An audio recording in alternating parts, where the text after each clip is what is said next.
Joining us now is Alan Levine, Chairman and Chief Executive of Ballad Health, and the former Secretary of Health for both Florida and Louisiana, someone very familiar with emergency services during a hurricane. Thank you for your time this morning. You know, Louisiana hospitals have had enough on their hands in recent weeks, and now Hurricane Ida complicates everything that much more. What's the status of the hospitals and their patients? Well, you know, before a hurricane, typically hospitals along the coast will try to evacuate or discharge patients. That was made obviously more complicated by the fact they had almost 2,500 patients in Louisiana hospitals with COVID, which obviously couldn't be discharged.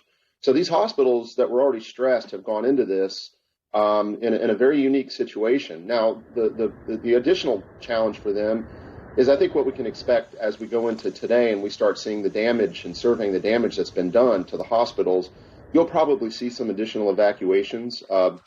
Prior to the storm, some patients were evacuated to northern Louisiana and other parts that were not in the direct path of the storm.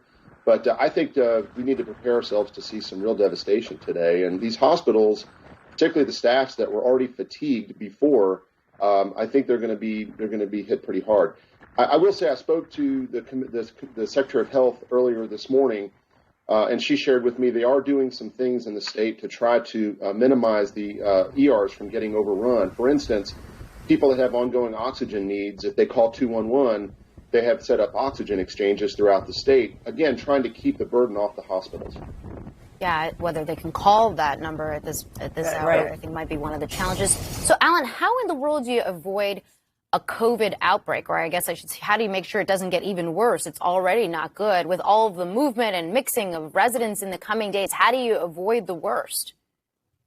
Well, that's going to be a big challenge. Obviously, as you go into cities like New Orleans and other places along the coast that have no electricity, there's going to be a need for sheltering. And as people get sheltered, as you heard, I think the Lieutenant Governor say, sheltering is a bit of a challenge because you have to do social distancing. Obviously, the state has a mask mandate, which they need to have to prevent the spread. This is going to be a challenge. And, of course, at a time when the hospitals really don't need the additional strain from more cases. So as much as it's important to I would say, stay put right now, search and rescue is coming.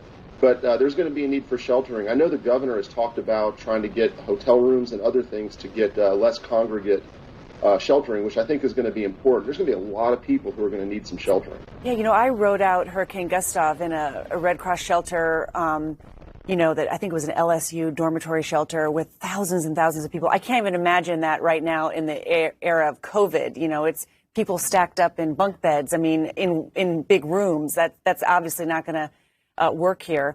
You've worked alongside FEMA during storms in the past. What steps will be taken post-Ida to help with the destruction on the ground and the victims, do you think?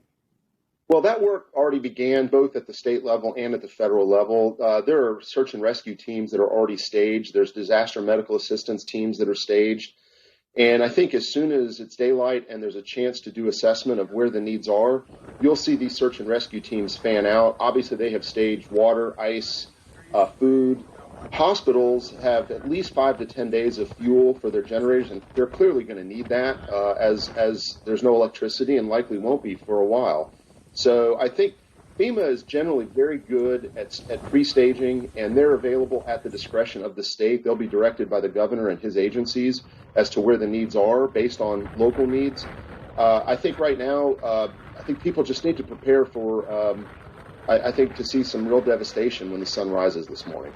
All right, Alan Levine, Chairman and CEO of Ballad Health. Thank you for getting up with us. Appreciate it. All right, our other top story this morning.